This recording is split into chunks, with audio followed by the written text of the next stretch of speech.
unaweza kuwa mdogo, na baadhi ya watu wanajenga hoja kwamba pengine ni kwa sababu vijana hatuaminiki, vijana hatuna, wanasema we don't have what it take kuwa mwakilishi mzuri. Kuna klipu moja maarufu sana ilikuwa inazunguka, nakumbuka ni mwandishi wa habari anaitwa Charles William, alikuwa anamhoji mzee fulani ana mvi nyingi, akawa anamuuliza vipi una swali nimelisahau, lakini yule mzee akasema vijana wenyewe wamechanganyikiwa, kwamba kijana huwezi ukamwamini na mamlaka makubwa, kwa mfano yenye kuhusisha kuamua mwelekeo wa nchi. Wewe kwa mfano kama kijana, ukisikia hoja kama hizo zikitumika kuhalalisha kutokuwepo kwenu kwenye vyombo hivi vya maamuzi, na kufanya ujisikiaje, na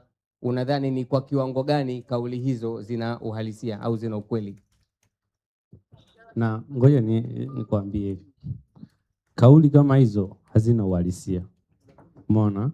Na kauli kama hizo ni za watu waoga, ambao kuna watu wanawatetea wasitoke madarakani, na ambao waliopo kwenye madaraka wanajitetea.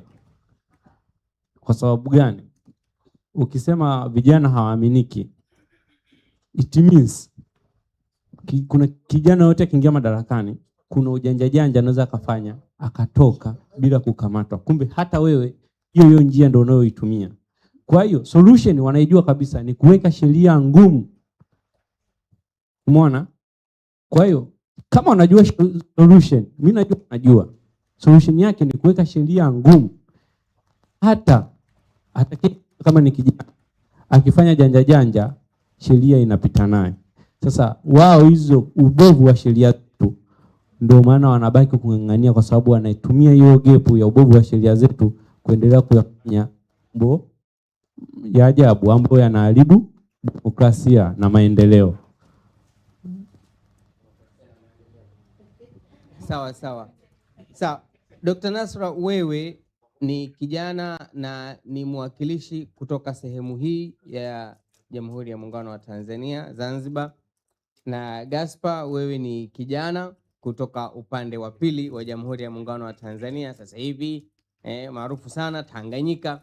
Na nilikuwa nataka kuwauliza, mnadhani ni kwa kiwango gani maslahi na mahitaji ya vijana kutoka pande hizi mbili za muungano yanaingiliana? Kuna uwezekano kwamba mahitaji na interest yakafika sehemu yakaacha, au mahitaji ya kijana wa Kizanzibari na maslahi yake na mahitaji ya kijana wa Kitanganyika na maslahi yake ni sawa sawa na hayawezi kutengana? Labda tukaanza na kwako. Kuna mahitaji mengi, lakini ukiangalia kuna mahitaji ambayo ni kijiografia. Kuna mahitaji yani sehemu ambayo unatoka, wale ni nchi ambayo ya bara, sisi ni nchi za visiwa. Mahitaji yanaweza kubadilika kwa namna mbili. Namna ya kwanza ni kwamba nchi za visiwa we are service oriented, lakini nchi za mabara ambazo hazina sehemu kubwa ya bahari ni sehemu ambazo zina productions, kuna services nyingi ambazo zinakuwepo, kwa mfano biashara, masuala ya mazao na vitu vingine. Kwa hiyo yawezekana mahitaji yetu yakautofautishwa na jiografia yetu, lakini mahitaji kama mahitaji ya kijana yasitofautiane. Kwa maana kwamba kwanza sisi tunahitaji uwezo mkubwa sana wa nchi ambayo ina uwezo wa kutambua mahitaji ya vijana wenyewe kwanza. Kwa sababu sisi ukiangalia kwa Tanzania nzima we are 76% vijana ambao ni chini ya miaka 35. Na tunachukua nafasi kubwa sana. Kwa hiyo hata ukiangalia mahitaji yetu yalivyo, kwamba sisi tunahitaji elimu ambayo very sustainable, elimu ambayo hata ukikaa 20-30 years bado iwe na uhitaji wa kuleta masoko, ya kuleta prosperity kwa kijana, lakini kwa nchi nzima. Na suala la pili ni economic prosperity. Sote tunahitaji hicho kwamba mimi nahitaji ajira au nahitaji kujiajiri ili niweze kupata kipato, lakini kupata hifadhi ambayo hata kama nikiretire tayari nina uwezo wa kujihudumia mwenyewe, lakini kuhudumia wale wategemezi. Na suala jingine ni uwezo wa kuchallenge serikali, na hiyo ni moja kati ya kitu ambacho vijana wengi tumekosa, na hatujakosa kwa bahati mbaya. It's not a default. Watu hiyo imetengenezwa, ni the system imetengeneza kwamba ukipita sehemu fulani utarudishwa nyuma, na ukipita sehemu hii utashikwa mkono. Na ndio maana tumejawa na machawa Tanzania, kwamba tunahitaji watu tu wenye ajenda 1, 2, 3. Hawa ndio tutahisi vijana ambao wanaweza kuongoza nchi, na vijana 1, 2, 3 ambao wanaenda kinyume na serikali au na matakwa ya mamlaka. Hawa ni vijana watukutu, na watakuwa jaji kutokana na hilo. Kwa hiyo mahitaji yetu yanawezekana yakawa si mahitaji yale ya kusema labda Mzanzibari anahitaji 1, 2, 3, lakini ukisema kwamba kwa sisi, kwa mfano kama mimi nitahitaji vijana ambao wana uwezo wa kutoa huduma za kijamii ndani ya nchi yetu. Lakini ukiangalia upande wa pili, kwa sababu wana ardhi kubwa, nitatamani sana vijana ambao wanauelewa kwenye masuala ya production, wanauelewa kwenye masuala ya biashara, wanauelewa kwenye masuala mengine ambayo yanaendana na mazingira yao. Lakini ukiangalia originality ya mahitaji ni yale yale, kwamba sote tunahitaji uwezo wa kujitegemea, tunahitaji uwezo wa kusikilizwa, lakini tunahitaji pia kama kuna uwezo wa kuichallenge serikali au mamlaka, tuwe na uwezo huo. Gaspar, wewe ukiangalia kwa mtazamo wako mahitaji yako wewe na matakwa yako wewe kama kijana wa Tanganyika yanaingiliana kwa kiwango gani, au na kupishana kwa kiwango gani na mahitaji kwa mfano ya kijana kutoka hapa Zanzibar tulipo? Mahitaji ya vijana Tanzania mainland na visiwani ni yale yale, hayatofautiani kabisa, hayatofautiani. Labda yatatofautiana kidogo kulingana na mila na desturi. Labda mila na desturi za watu wa visiwani tunatofautiana. Kwa mahitaji watakao yahitaji kutoka serikalini ili kudumisha mila zao zitakuwa ni tofauti. Lakini kuna mahitaji ya kiuchumi, mahitaji yako mengi ya kisheria, yote yanatukandamiza sisi, yote yanatuumiza vijana. Ndio.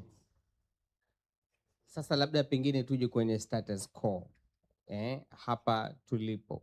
Kwa mfano ukiambiwa uchore picha ya ushiriki wa vijana wa Tanzania kwenye michakato ya kidemokrasia, kwenye kuongoza mwelekeo wa nchi, picha yako ungeichora vipi? Unaridhika kiasi gani kwa mfano na hali ilivyo hivi sasa ya ushirikishwaji wa vijana kwenye michakato ya kidemokrasia? Tuanze na Gaspar, tutakuja kwa Dr. Nasra.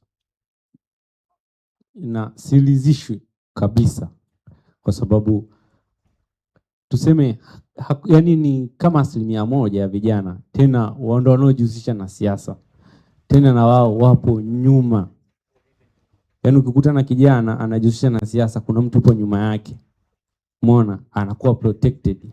Wengi wao wako kwenye fear. Sawa, labda ngoja nielezee hizi sababu kwa nini vijana wengi kwanza hawajihusishi na siasa.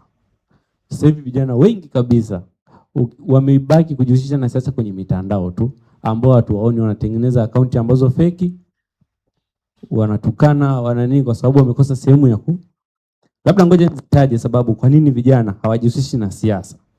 Ya kwanza, malezi mabaya ya kisiasa. Kwa mfano mavioni, sasa hivi vyuo vingi vimeanzishwa system ya chama hicho, hakuna demokrasia kabisa. Chama cha Mapinduzi, basi huwezi ukakuta chama cha upinzani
kama ataitumia vizuri sekta aliyokuwepo, anaweza akasaidia sana kuhakikisha tunakuwa na siasa ambayo inaendelea.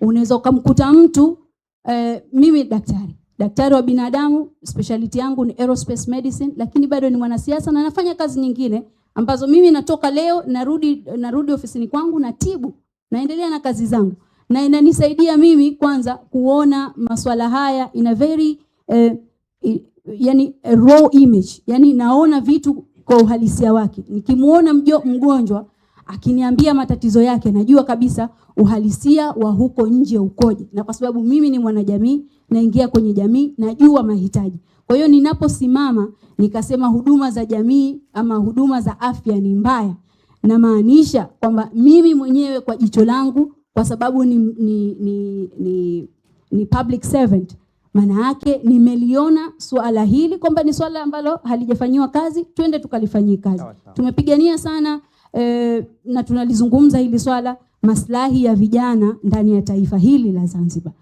Watu wengine wanaogopa kusema hicho kitu, mimi sitaogopa kusema kwamba Zanzibar ni taifa. Zanzibar ni taifa kwa sababu limeungana na taifa jingine kutengeneza Tanzania. Sawa. Na ni kitu ambacho tunatakiwa tujue kwamba uwepo wetu wa sisi kama Wazanzibari ni kama vile inaongeza ladha ndani ya Jamhuri ya Muungano. Kwa hiyo tuone kama vijana, japokuwa kwa udogo wetu na bado hatujapata influence ya kuweza kupata platform nzuri ya kutuwezesha sisi tuende mbele, lakini kwa uchache wetu huu tulokuepo ndani ya tasnia hii ya siasa, tuhakikishe hata vijana ambao wanatamani kuwa wanasiasa wasome na yani wajue mahitaji yetu, na wajue kwamba isionekane kwamba labda amekosa kazi ya kufanya ndo amekuwa mwanasiasa. Unatakiwa uwe na kazi ya kufanya kisha uwe mwanasiasa, ili siku ya pili usionekane kwamba wewe mwanasiasa njaa. Mimi siwezi nikapigania sasa hivi kiti nilichokuwa nacho kwa sababu I have my own business,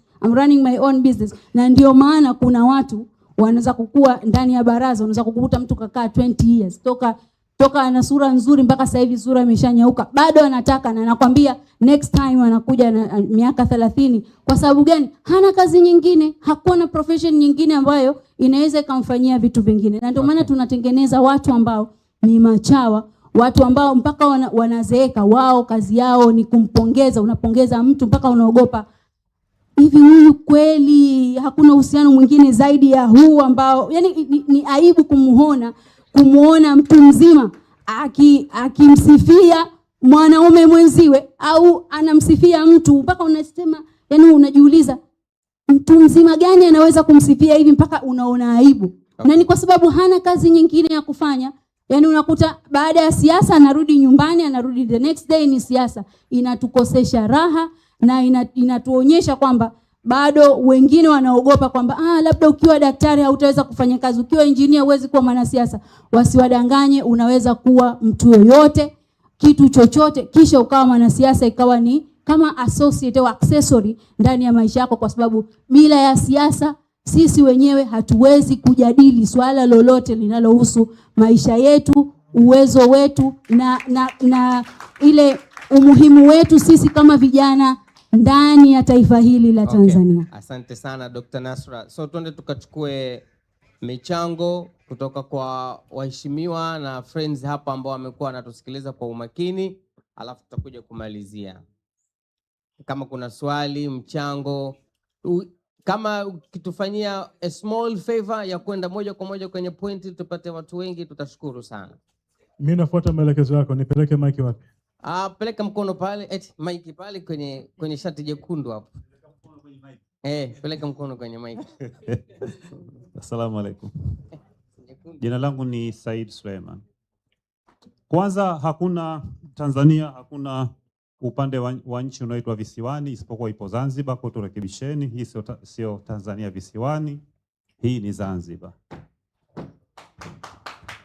Moja. Mbili, vijana bila shaka wanayo kazi kubwa sana, Gen Z. Mimi nimestaafu juzi tu, kwa bado ile joto la ujana bado ninalo.